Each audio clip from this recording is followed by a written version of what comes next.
I don't want to ask too much because it's personal, right? But I'm going to give you two scenarios. I'm not going to probe. You were applying for a job, it didn't work out. That's a matter of risk, isn't it? Right? And you were really hoping it would work out, or you were really hoping you would get accepted into the university. You didn't get accepted into the university, right? Those are the kinds of tests where, yeah, you could feel depressed, you could feel sad, but you can't live in that sadness. And feeling those emotions at first doesn't mean you don't have sabr and tawakkul. You can have those feelings, and you can feel those emotions, and then you can pick yourself up and inshallah try again, right? So you can have a dip, you can have a low and a high.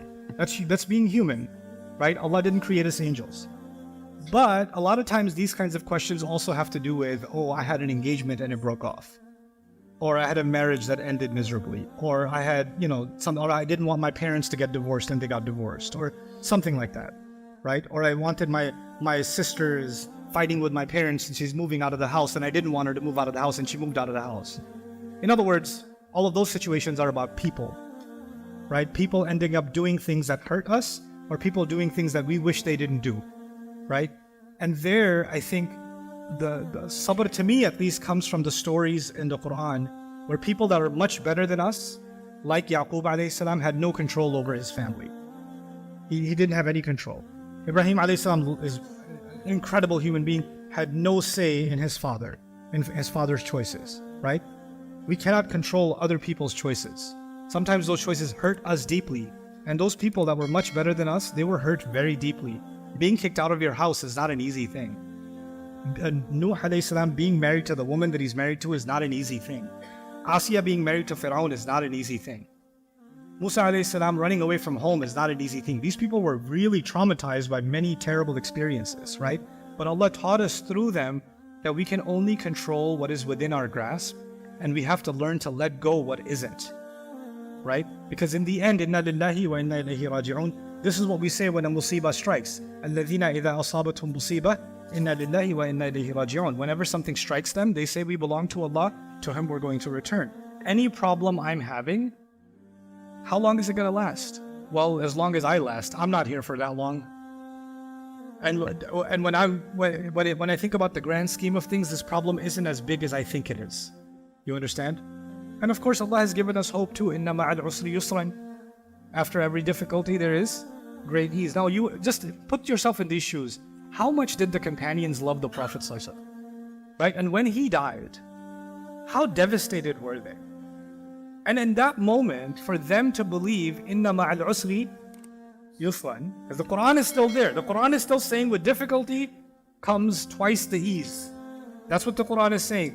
And they were devastated, they were in tears, they were broken, but their faith allowed them to heal from that and move forward.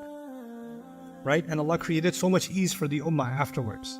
Right? So that's just this life. It's just going to come with trials and difficulties. Allah has made us mentally prepared that life isn't going to be easy. He said it many, many times. And we all have trials. Don't believe somebody else has an easy life because they have an easy life on Instagram or on TikTok, right? Or somebody just, those influencers say, I'm going to talk to you about the blessings of Allah subhanahu wa ta'ala. That doesn't mean they are just showering in blessings every morning and they have no issues. The moment the recorder goes off, what is that? You know? So we unfortunately, sometimes we run after things that are not as real. They're actually fake.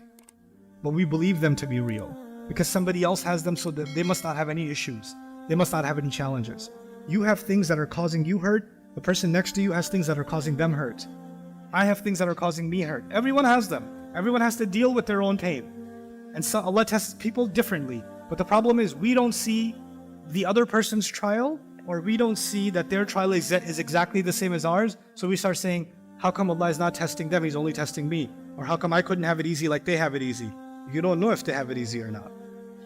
You don't know how, you don't know that, right? So these things give us a little bit of comfort that whatever trial Allah has picked for me, whatever loss Allah has picked for me, whatever experience Allah has picked for me, is something I'm supposed to learn from.